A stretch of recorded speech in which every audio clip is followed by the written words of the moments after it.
Robert is on location in Stockholm, Sweden with... Hello, I'm Sven Svensson. I'm the drummer in Spinal Tap. What am I? It's a fucking fairy tale figure. It's like you wanna sit here? Do I look like bread? I'm sorry. The one and only Ola Melzig. How do you know this stunning location? Well, we're in the heart of Stockholm, which is my hometown since 1990. And behind us we see some museums and the Vasa ship, and behind that is actually Swedish television, where I was sitting for 9 months in the pre-production of Eurovision Song Contest that we just executed. Tell me a little bit about Eurovision 2024, just a few sort of basic facts and figures. It was indeed a Eurovision on steroids. We put up so much gear in that poor venue. We had plus 2,400 lights. We had over 1,000 square meters of LED screen. We had 199 C1 hoists. So a lot of automation. Total roof load of 210 tons, which is, I believe, 50 tons more than ever been hung in that ceiling. Over 700 active DMX universes, and another 700 that were pixel mapped through the media servers. So yeah, we broke some records for sure. Fantastic. It's always nice to do that, though, isn't it? Yeah, well, you know, it's no one remembers the guy who came in second, right? How was it returning to Malmo Arena 11 years after you did the last Eurovision there? Fantastic. I'm born and raised in Malmo, so it has a special place in my heart, and one day I'll move back. Working with Malmo Arena again was awesome. This is only the second time we're actually coming back with Eurovision to an arena where we've been before, and in this case all the management was still the same. So, you know, a lot of shortcuts that could be done, and they were also very well prepared for what we were about to throw at them. Right. Well, at least they thought they were, but then we went crazy. Without that relationship we already had with them, it would have been really hard to pull off what we did, because it's all about mutual trust as well, and especially when you exceed the rigging the way we did. It was like you need to have some trust. The actual infrastructure, the whole area has developed substantially, hasn't it? When we were there last time, there was a water tower, a venue and a mall, and now it's also the home of, I believe, 15,000 people. The whole city grew up out there. Unfortunately, parts of it was in the loading area, so that was not so good. Where we had the generators 2013 was now our hotel.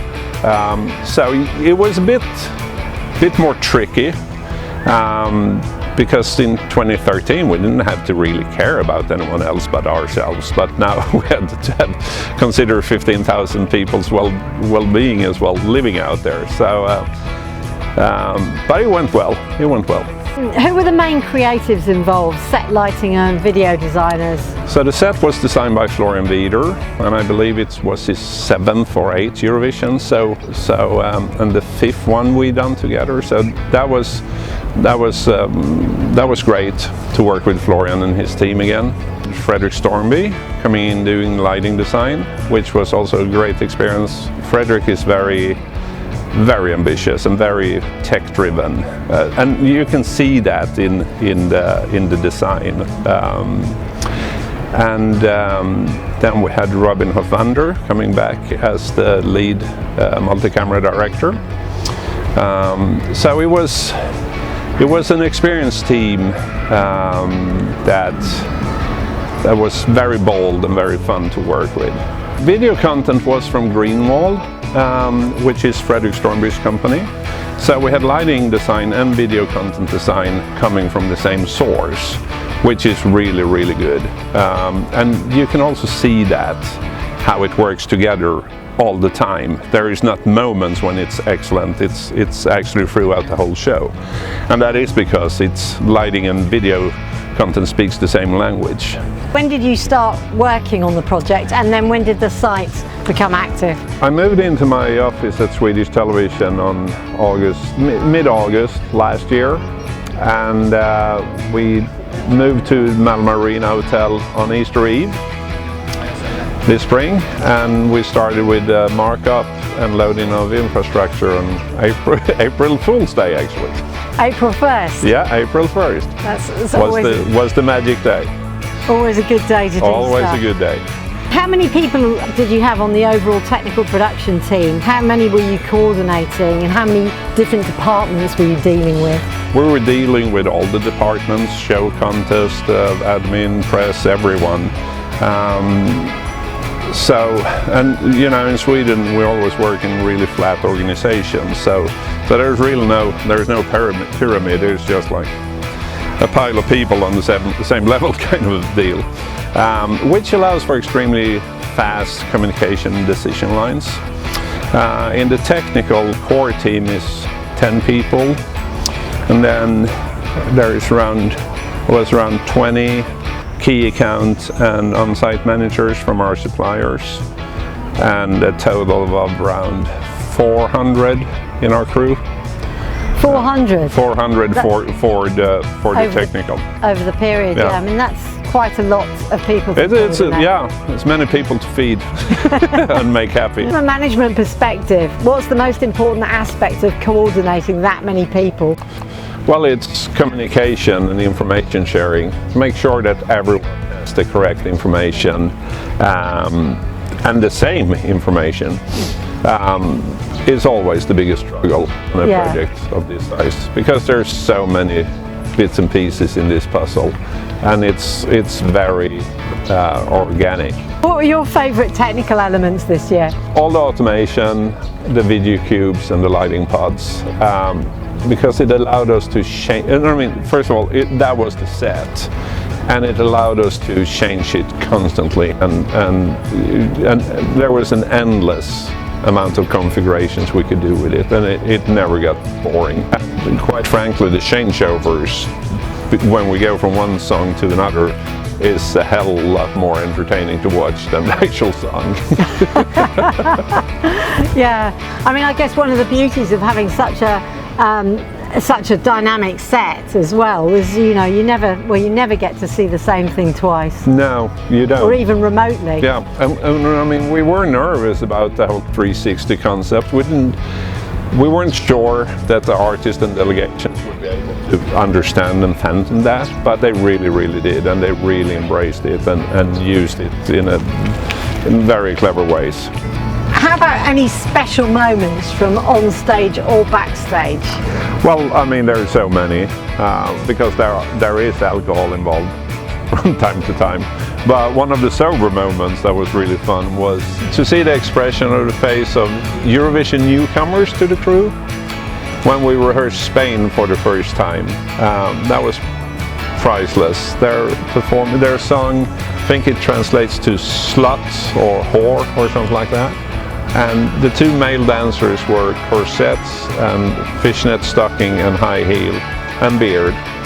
And amazing dancers. I wasn't aware that men could perform what they did in high heels. That it was definitely, they were fighting gravity and winning. How about Finland?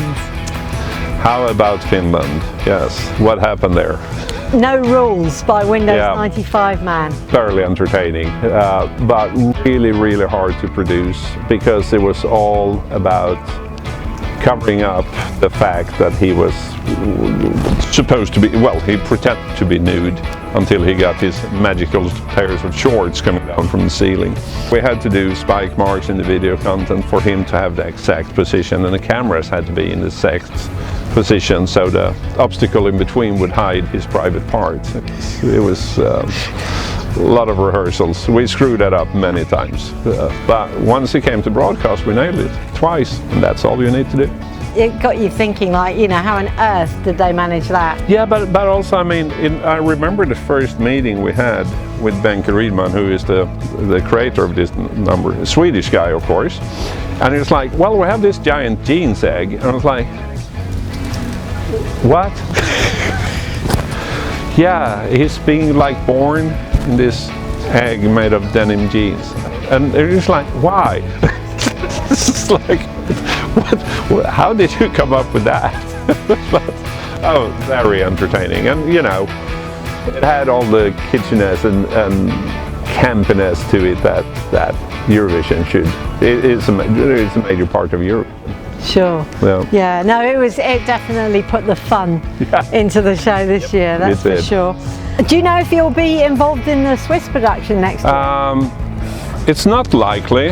I have bigger fish to fry. Oh. Yes. I want to put more time and effort into the 360 collective that I'm a member of, together with Roland Grail and a bunch of other really cool people. Can you just tell us a little bit about that? So it's a production collective. If you have a show, you just need to make one phone call and we'll take care of everything, including the engineering of your show, with the partners within the collective. And it doesn't matter if it's a opening and closing ceremony, if it's a TV show or a rock show or a tour or a broadcast event or whatever. It's like we can do it all and anywhere in the world with the highest level of expertise.